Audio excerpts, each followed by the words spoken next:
It's mostly south. Isabela, Castellana, and Binalbagan.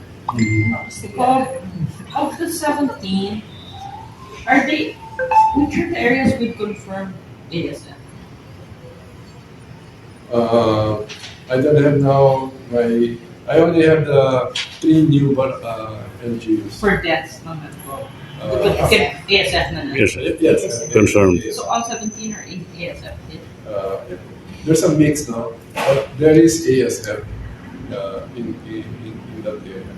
But I think what we should really stress is that it's only comprises 2.57%.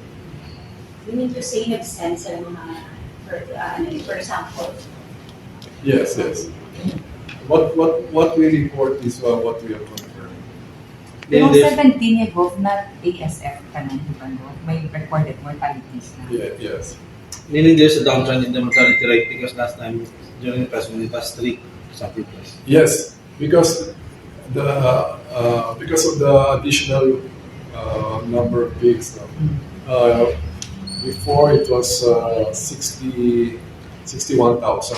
Now it's 90,000 pigs because of the additional 3 LGUs.